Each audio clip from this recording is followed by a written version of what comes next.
White board clear है।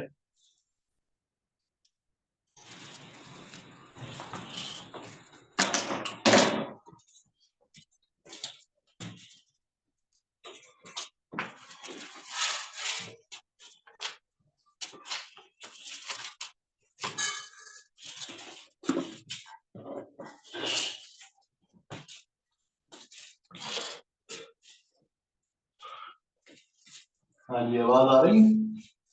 White board नजर आ रहा है। आवाज क्लियर है।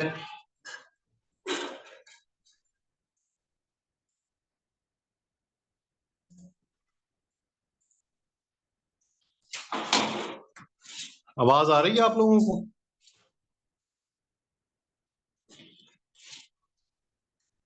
हेलो, आवाज आ रही है।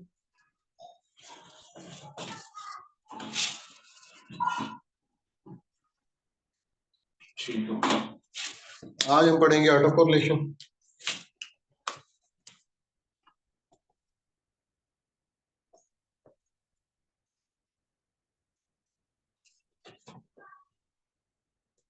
ठीक हो गया। अच्छा, assumption हमने ये पढ़ी थी, एक्सपेक्टेड म्यू आई और mu j is equal to 0। इसका मतलब होता है नो ऑटो कोरिलेशन। ठीक है, यानी कि हम ये जब स्टैटिस्टिकल मॉडल बनाते हैं ना, हम ये कहते हैं कि ये रैंडम डॉट।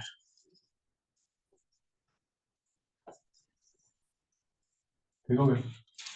रैंडम टर्म का मतलब ये है कि अगर ये डिफरेंट टाइम पीरियड्स का हम एरर फाइंड आउट करें तो उसमें ना कोई सिस्टमेटिक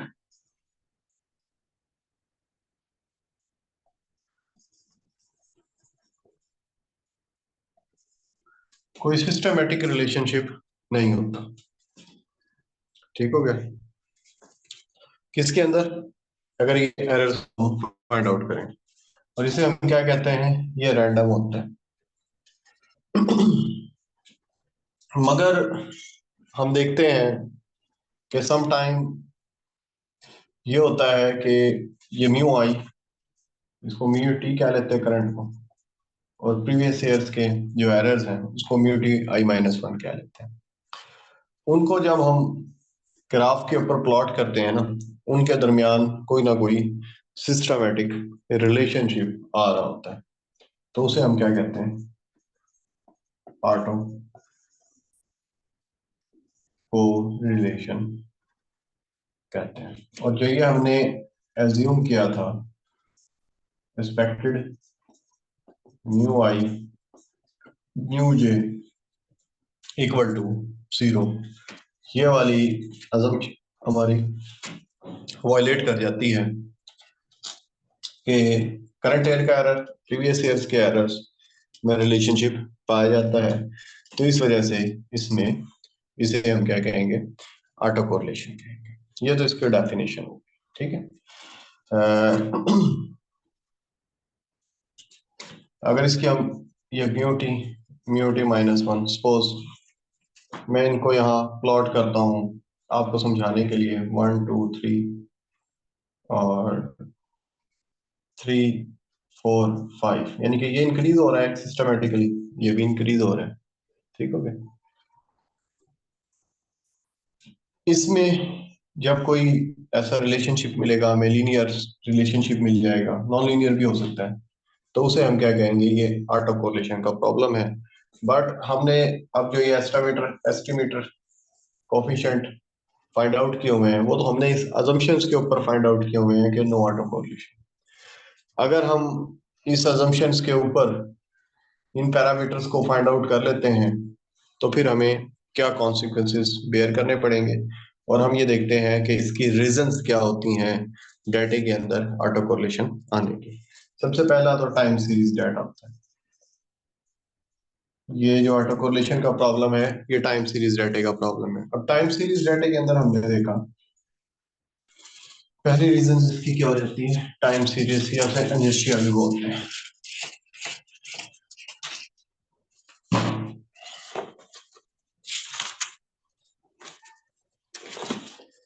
टाइम सीरीज,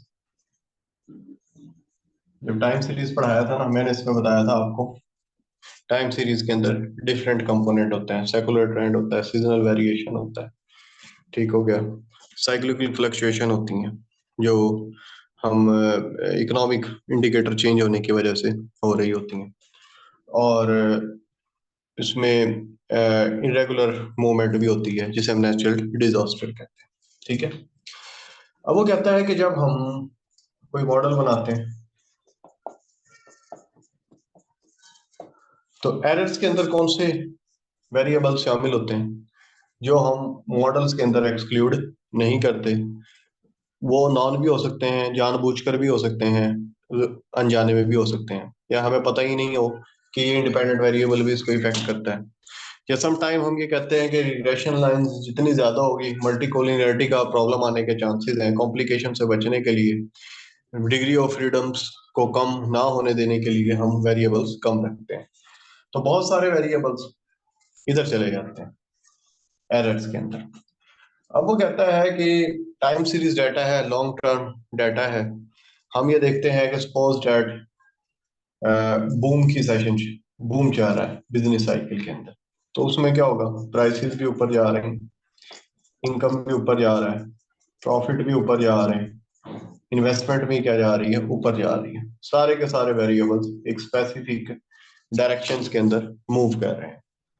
तो जब ये सारे के सारे वेरिएबल्स इधर आ गए तो इस एरर के रैंडम होने के चांसेस कम हो जाते हैं, और बल्कि ये सिस्टमेटिक रिलेशनशिप, करंट ईयर्स का एरर प्रीवियस ईयर्स के एरर्स के साथ एक सिस्टमेटिक रिलेशनशिप बनाना शुरू कर देता है, ठीक हो गया। अब ये म्यूटी और म्यूटी माइनस वन हम कैसे निकालते हैं ये मैं आपको बताता हूँ, कि जैसे ये एक्स है, ये वाई है, और एरर हम कैसे निकालते हैं, वाई आई माइनस वाई हैट, ठीक है। ये फर्ज करें 0.5 आ गया, 0.7, 1.3, 2.3, 2.7, ठीक हो गया। अब ये ईटी है, ईटी माइनस वन में हम क्या करेंगे, इन एरर्स के पिछले साल का एरर, इसका तो कोई पिछले साल का एरर नहीं है तो यहाँ डैश आ जाएगा, इसका क्या रहेगा 0.5, इसका क्या रहेगा 0.7, 1.3, 2.3, इनका हम आपस में रिलेशन देखेंगे। इनको हम, ऑडियो ब्रेक हो रही है, आवाज नहीं आ रही आप लोगों को?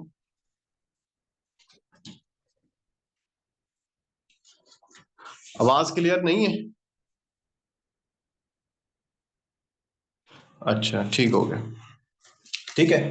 ये करंट ईयर का एरर होता है और ये प्रीवियस ईयर्स का एरर होता है। अगर आपके पास कोई न्यूमेरिकल सॉल्व हुआ होगा ना इसका ऑटोपोलेशन का, उसमें ये ऐसे एरर निकाले, इनका हम ना सिस्टमेटिक इसको हम प्लॉट कर लेते हैं, ठीक हो गया।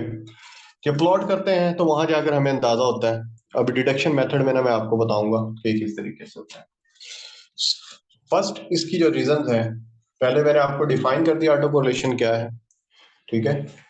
सेकंड हम अब इसकी रीजंस पढ़ रहे हैं कि ये आता क्यों है। सबसे पहले ये टाइम सीरीज या इनर्शिया प्रॉब्लम है, टाइम सीरीज डाटा के अंदर ये ज्यादा पाया जाता है। दूसरा क्या होता है, स्पेसिफिकेशन बायसनेस, स्पेसिफिकेशन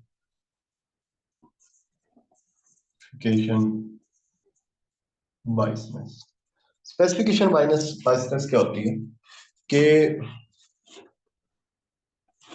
इसको हम, इसने ब्रैकेट में लिखा हुआ है एक्सक्लूड वेरिएबल।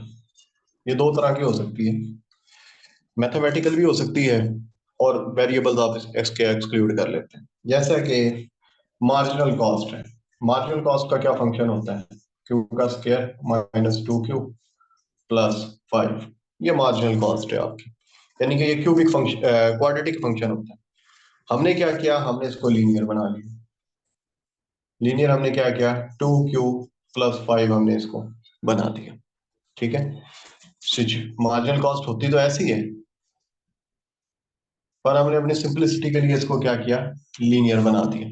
तो इस तरीके ये भी एक रीजन बनता है, ठीक है। और क्या रीजन हो सकती हैं जी इसकी,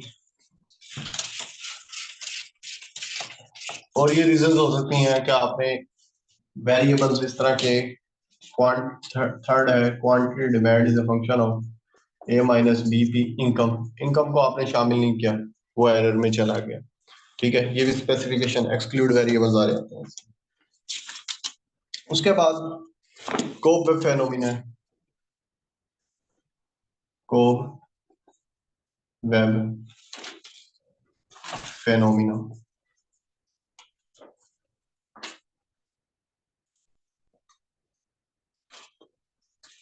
ठीक है, कोब वेब फेनोमिना।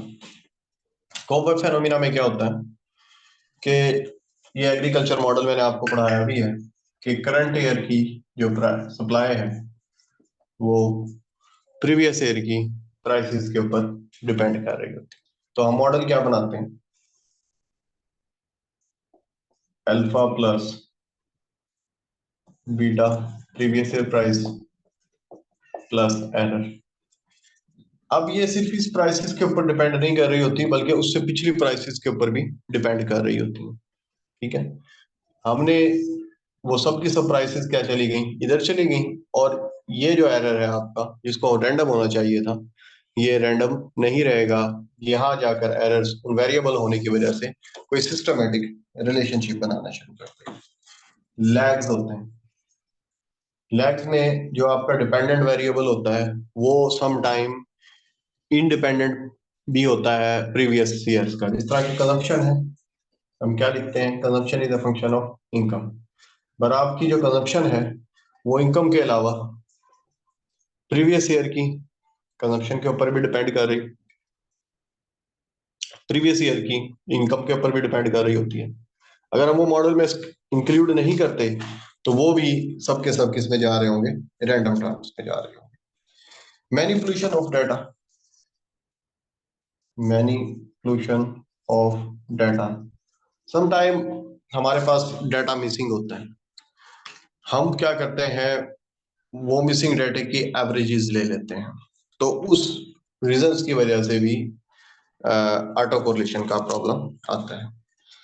अब ऑटो कोरिलेशन के क्या क्या प्रॉब्लम हो गई जी, स्पेसिफिकेशन बाइसनेस है, इनर्शिया है, वेरिएबल आपने जो एक्सक्लूड किए, कोब वेब फेनोमिना है, लैग्स हैं, मैनिपुलेशन ऑफ डाटा है। तो ये सारे के सारे जो प्रॉब्लम्स आते हैं ना, ये सारे के सारे टाइम सीरीज डाटा की प्रॉब्लम है। अगर हम इसको ये लिख दें कि टाइम सीरीज डाटा के अंदर ऑटो कोरिलेशन का प्रॉब्लम पाया जाता है, तो ये सबसे वैलिड इसका एमसीक्यूज हो। नेक्स्ट है जी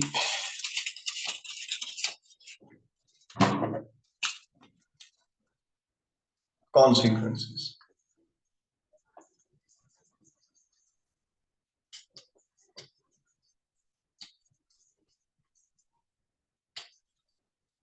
ठीक है, कॉन्सिक्वेंसेस ऑफ ऑटो कोरिलेशन। जैसे कि मैंने कल आपको बताया था कि ऑटो और हेट्रो के अंदर जो हमारी अनबाइसनेस है,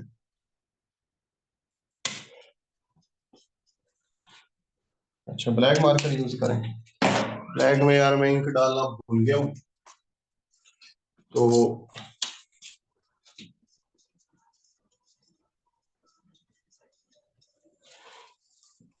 जो इसकी एक्सपेक्टेड वैल्यू है और जो मीन वैल्यू है वो इफेक्ट इसकी नहीं होगी।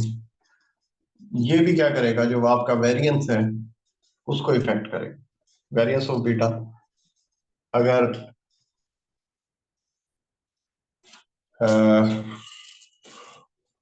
ऑटो कोरिलेशन का प्रॉब्लम है तो आपका जो वेरिएंस है वो मिनिमम नहीं रहेगा। जब मिनिमम नहीं है तो साथ के आपका कॉन्फिडेंस इंटरवल भी इफेक्ट होगा, आपकी जो टी की वैल्यूज हैं वो भी इफेक्ट होंगी, और अगर आप इसको एफ टेस्ट में यूज करेंगे तो वो सारी की सारी चीजें आपकी डिस्टर्ब होंगी, जैसा कि कल हमने हेट्रो के अंदर पढ़ा था। तो कॉन्सिक्वेंसेस, जब ये तो ठीक है, आपने कल मैंने डायग्राम बनाकर भी इसको एक्सप्लेन किया था कि ये जो मीन वैल्यू होती है अगर ये अनबाइस ही रहेगी, मगर जो आपका वेरिएंस है वो डिस्टर्ब हो जाएगा, ये मिनिमम नहीं रहेगा, ये क्या होगा, इसके मैक्सिमम होने के चांस होंगे, ये लार्ज हो जाएगा। तो फिर कंसिस्टेंट भी नहीं रहेगा, इनकंसिस्टेंट हो जाएगा। बेशक ये लीनियर भी है तो ये ब्लू नहीं रहेगा। तो जो प्रॉपर्टीज हमने परसों मैंने आपको पढ़ाई थी वो वाली प्रॉपर्टीज इधर सेटिस्फाइड नहीं है। फिर हमने क्या करना है, देखने के लिए कि जो हमारे पास डाटा दिया गया है उसमें प्रॉब्लम है भी या नहीं है प्रॉब्लम। उसमें एक बहुत इंपॉर्टेंट चीज पढ़ाई जाती है जिसे हम डर्बन वाटसन टेस्ट कहते हैं। ये एमसीक्यूज पॉइंट ऑफ व्यू से भी इम्पोर्टेंट है। इस चैप्टर के अंदर एक फर्स्ट ऑटो रिग्रेसिव मॉडल है वो पढ़ाया जाता है क्योंकि वो सारा न्यूमेरिकली है। इस वजह से मैंने वो आप लोगों को चूज नहीं किया कि मैं आप लोगों को पढ़ाऊँ वो। तो इसमें जो डर्बन वाटसन टेस्ट है ना वो सबसे ज्यादा इम्पोर्टेंट है। हाँ जी, अब आ जाते हैं हम डिडक्शन मेथड की तरफ इसके।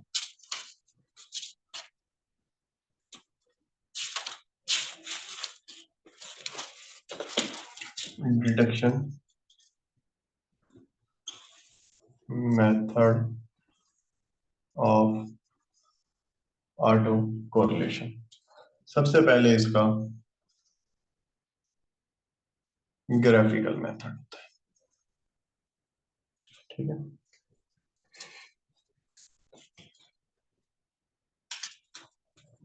ग्राफिकल मेथड में आप क्या करते हैं? ग्राफिकल मेथड में आप ये क्वाड्रेंट बनाते हैं।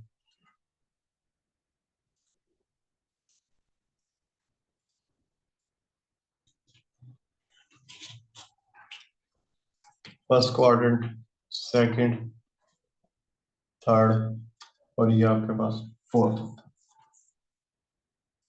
यहाँ पर आप पॉजिटिव एरर करंट ईयर का, पॉजिटिव एरर प्रीवियस ईयर का, यहाँ पर नेगेटिव एरर करंट ईयर का, negative error previous.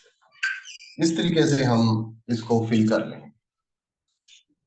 ED minus one, ED minus one, ED, ED, यानी करंट ईयर के जो माइनस हैं वो इधर आ जाएंगे, पॉजिटिव, और इसी तरीके से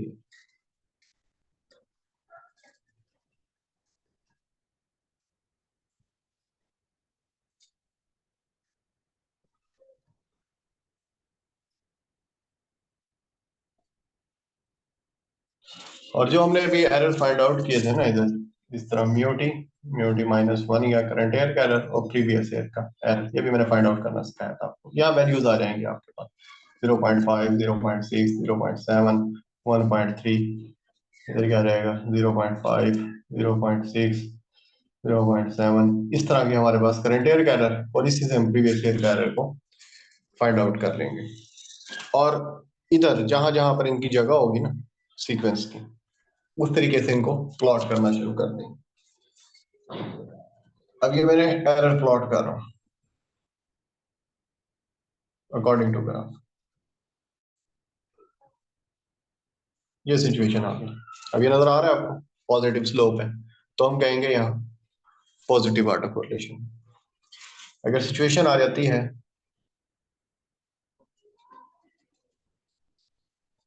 इस तरीके की, इसको हम नेगेटिव ऑटो कोरिलेशन कहते हैं। अगर सिचुएशन आती है ऐसे जिगजैग, एक ऊपर एक नीचे,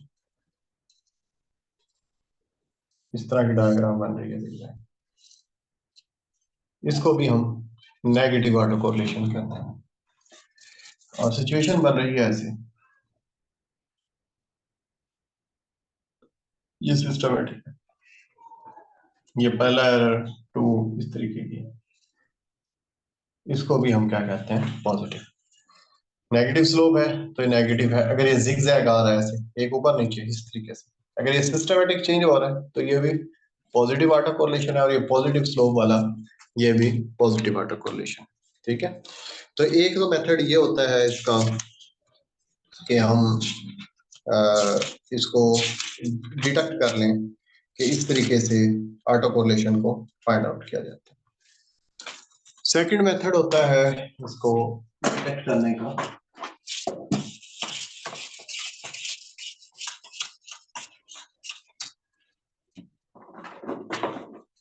उसे हम कहते हैं वॉन न्यूमैन रेशियो।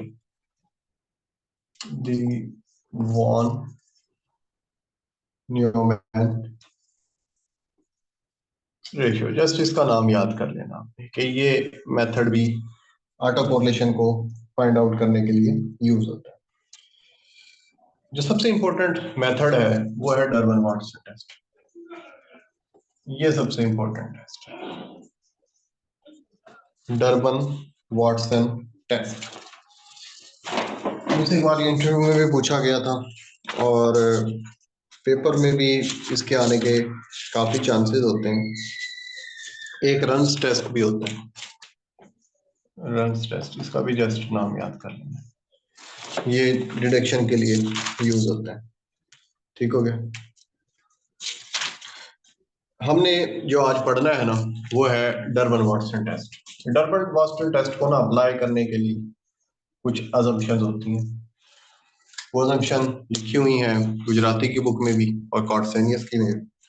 सबसे पहले वो कहता है the regression model include the intercept term if it is not present as in case of the regression through origin it is essential to rerun the regression including the intercept term. यानी कि अगर आपके पास एक model ऐसा है कि अगर उसका इंटरसेप्ट नहीं है, वो यहाँ से ओरिजिन से स्टार्ट हो रहा है, तो आप रीरन करें और इंटरसेप्ट अगर उसमें आता है तो फिर आप ये डर्बन वाटसन टेस्ट अप्लाई कर सकते हैं डिटेक्ट करने के लिए क्या ऑटो का प्रॉब्लम है या नहीं है। The explanatory variable X are no stochastic, no stochastic होना चाहिए यानी कि फिक्स्ड वेरिएबल होना चाहिए X. The disturbance term are generated first auto regressive scheme. ये इंपॉर्टेंट है इसमें कि आप म्यू टी ये rho mu T minus one plus error, ये अदर एरर्स हैं जो इसमें हेट्रो भी आ गया, मल्टी भी आ गया और जो प्रॉब्लम, और ये जो है रो रो इधर ऑटो कोरिलेशन को शो करती है। रो की वैल्यू, ये भी एक कोफिशिएंट है, इसकी वैल्यू -1 और +1 के दरमियान लाई करती है। अगर -1 हो तो इट मींस परफेक्ट 100% इसमें नेगेटिव ऑटो कोरिलेशन पाया जाता है। अगर +1 आ रहा है तो इट मींस कि इसमें पॉजिटिव ऑटो कोरिलेशन है। अगर 0 आ जाती है इसकी वैल्यू तो नो ऑटो कोरिलेशन है। 1 के करीब जाएंगे तो पॉजिटिव ऑटो कोरिलेशन है, -1 के करीब जाएंगे तो नेगेटिव ऑटो कोरिलेशन है। 0 का मतलब इसमें नो ऑटो कोरिलेशन। अगर यहाँ 0 पुट कर दूं तो इट मींस इसमें नो ऑटो कोरिलेशन का प्रॉब्लम नहीं है। ठीक है। फर्स्ट ऑटो रिग्रेसिव स्कीम का मतलब ये है कि उसको म्यूट 2 भी ले सकता था, यानी कि करंट ईयर्स के एरर्स का हम रिलेशनशिप देख रहे हैं सेकंड टर्म एरर से, बट यहाँ हम ये अज्यूम कर रहे हैं कि सिर्फ और सिर्फ जो प्रीवियस ईयर का एरर है उसमें और करंट ईयर के जो एरर है उसमें हम सिस्टमैटिक रिलेशनशिप या कोरिलेशन को फाइंड आउट कर रहे हैं। The error term is assumed to be normally distributed, normally distributed ये सिचुएशन है। ठीक है, left side and right side इसकी इक्वल है। और the regression model does not include the lag variable of dependent variable, यानी कि अगर मैं कोई ऐसा फंक्शन बनाता हूँ c t is equal to alpha plus alpha 1 Y T alpha 2 C T -1, अब जो डिपेंडेंट वेरिएबल है उसी का लैग मैंने इंडिपेंडेंट ले लिया है तो इसके ऊपर मैं डर्बन वाटसन टेस्ट को अप्लाई नहीं कर सकता। ठीक हो गया। तो ये इसकी 5 अजम्पशंस हैं। अगर ये अजम्पशन सेटिस्फाइड हो रही हैं तो फिर हम डर्बन वाटसन टेस्ट अप्लाई कर सकते हैं, otherwise Durbin Watson test apply हम नहीं कर सकते। डर्बन वाटसन टेस्ट सेम वैसे ही अप्लाई होता है कि इसका फर्स्ट स्टेप होता है नल हाइपोथेसिस बनाते हैं, उसमें हम लिखते हैं कि नो ऑटो कोरिलेशन, अल्टरनेटिव में ऑटो कोरिलेशन सिग्निफिकेंस लेवल होता है। ठीक हो गया। उसके बाद इसकी टेबल वैल्यू होती है जो कि हम सैंपल साइज फर्ज करें 15 का सैंपल है और पैरामीटर इसमें फर्ज करें 2 हैं तो हम जाएंगे सिग्निफिकेंस लेवल देखेंगे 5%, सैंपल साइज 15 है, उस रो में जाएंगे, वहां से हम DL और DU की वैल्यूज लेकर आएंगे। ये डर्बन लोअर वैल्यू होती है और ये डर्बन अपर वैल्यू होती है। ठीक है, टेबल से देखते हैं। और चौथा जो स्टेप होता है इसमें हम कैलकुलेटेड वैल्यू को फाइंड आउट करते हैं डी की। इसका फार्मूला होता है summation ET current year minus ET -1 इसका whole square divided by summation ET का स्क्वायर। ठीक है, ये फर्स्ट ऑर्डर वगैरह स्कीम ही है। करंट ईयर के एरर को प्रीवियस ईयर के एरर से माइनस करेंगे, उसका सम ऑफ स्क्वायर लेंगे और divided by summation error of current year के स्क्वायर से हम डिवाइड कर देंगे, तो हमारे पास यहाँ कोई ना कोई वैल्यूज आ जाएगी। उस वैल्यू का हमने कंपैरिजन करना होता है D L U, D L या डी यू से। और डी एल या डी यू कैसे बनाते हैं वो अब हम इसमें देखेंगे। डेल्टन वाटसन टेस्ट की जो ये टेबल वैल्यू आती है ना, ये 0 से 4 तक आती है, इसकी ये रेंज है। ठीक है, ये हो गया जी 0 से लेकर 4 तक। ठीक है, 0 से 4, और जो ये टेबल है ना, इसकी वैल्यूज भी 1, अगर डी एल की वैल्यू फर्ज करें 0.8 है, डी यू अपर वैल्यू फर्ज करें 1.1 है, ये भी इसी रेंज में होती हैं जो टेबल से हम देखते हैं। तो टेबल इसकी मदद से हम बनाते हैं। हमने क्या करना होता है कि 0 है और ये 4 है, हमने सबसे पहले डी एल की वैल्यू लिखनी होती है। डी एल क्या आ गया, 0.8 आ गया, और डी यू 1.1। फिर हमने क्या करना होता है, 4 माइनस डी एल करना होता है,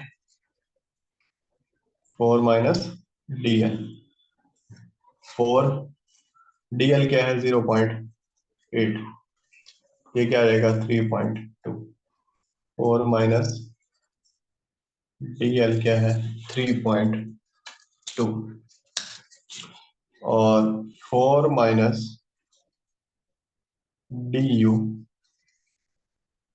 1.1, यह आ जाएगा 3.9 आ गया। इसको हम क्या करेंगे 4 माइनस डी यू। अच्छा, अब इसको हम कहाँ प्लॉट करेंगे जी,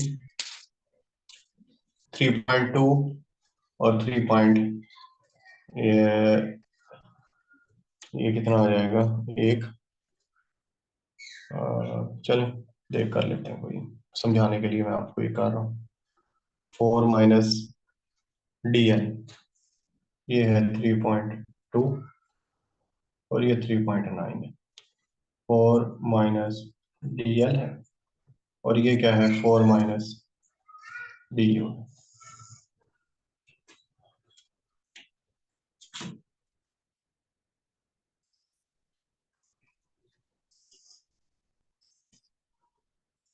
ये इसके 3 रीजन आ गए, ये फर्स्ट रीजन है, ये थर्ड 2 रीजन है, और ये वाला क्या है इसका थर्ड रीजन। और जो ये मैं रेड कर रहा हूँ, ये 4 और ये 5 रीजन है। ये टेबल मेरे पास बन गया। ठीक है, अब यहां मैंने कैलकुलेट किया वैल्यू, कैलकुलेट किया तो इस डी की वैल्यू फर्स्ट करे आ गई 0.5। अब 0.5 किधर लाई कर रहा है, 0.5 इधर लाई कर रहा है। अगर वैल्यू आपकी जो डी स्टार आपने फाइंड आउट किया है वो लेस है किससे, डी एल, यानी कि डी एल क्या है 0.5, और डी स्टेरिक हमने क्या है 0.5, और डी एल क्या है 0.8 है। जब आपकी वैल्यू डी एल से छोटी होगी तो it means positive auto correlation हो गया। समझ आइए बात की। तो ये पहला पॉइंट आ गया हमारे पास। दूसरा पॉइंट, फर्ज करें ये जो मैंने कैलकुलेशन की, तो ये वैल्यूज आ गई 3.95। ठीक है, अब 3.95 किधर लाई कर रहा है, इधर लाई कर रहा है। अब जो डी स्टेरिक की वैल्यू ग्रेटर है किससे, 4 माइनस डी यू। ठीक है, यानी कि 3.95 ग्रेटर है 3.9 से। तो ये वाला जो रीजन होगा, ये वाला जो रीजन होगा वो क्या होगा, नेगेटिव ऑटो कोरिलेशन का होगा। अगर वैल्यू आ जाती है सपोज 2, अब 2 किधर है, 2 कहीं इधर है। ठीक है। अब ये 2 ग्रेटर है किससे, डी यू से, बट लेस है 4 माइनस डी एल से, इससे। तो जब वैल्यू आपकी डी 4 माइनस डी एल से छोटी है और डी यू से बड़ी है, यानी कि इससे बड़ी है और इससे क्या है, छोटी है, तो इट मींस इसे हम क्या कहेंगे, नो ऑटो कोरिलेशन। अगर वैल्यूज आ जाती है between D L and D you, या 4 माइनस डी एल या डी यू, तो उसे हम कहते हैं अनसर्टेनिटी रीजन। ना हमें पता है, अगर यहाँ आ जाती है हम श्योर नहीं है कि ये पॉजिटिव ऑटो कोरिलेशन है या नो ऑटो कोरिलेशन है। अगर इधर आ जाती है तो हम नहीं कह सकते ये इधर है या इधर है, यानी कि नेगेटिव ऑटो कोरिलेशन है या नो ऑटो कोरिलेशन है। तो इसका ये ड्रॉबैक भी है, इसमें एक ऐसा रीजन भी है जहां पर हम श्योर नहीं है कि वैल्यूज क्या आती हैं। ठीक है, तो ये बहुत इंपॉर्टेंट है इसकी अजम्पशंस, और ये जो मैंने ग्राफ समझाया आपको, ये वैल्यूज आप याद कर लेंगे और इससे आपको पता चलेगा कि आपके डाटे के अंदर पॉजिटिव ऑटो कोरिलेशन है या नेगेटिव ऑटो कोरिलेशन है। तो ऑटो कोरिलेशन में सबसे इंपॉर्टेंट चीज यही है।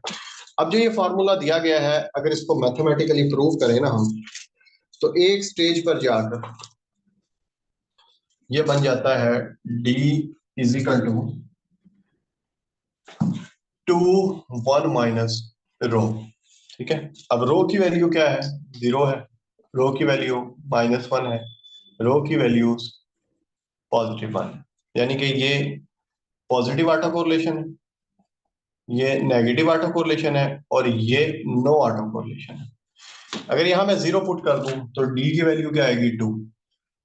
अगर इस मेथड से आपकी d की वैल्यू 2 आ रही है तो आप समझ जाएंगे कि ये क्या है, नो ऑटो कोरिलेशन।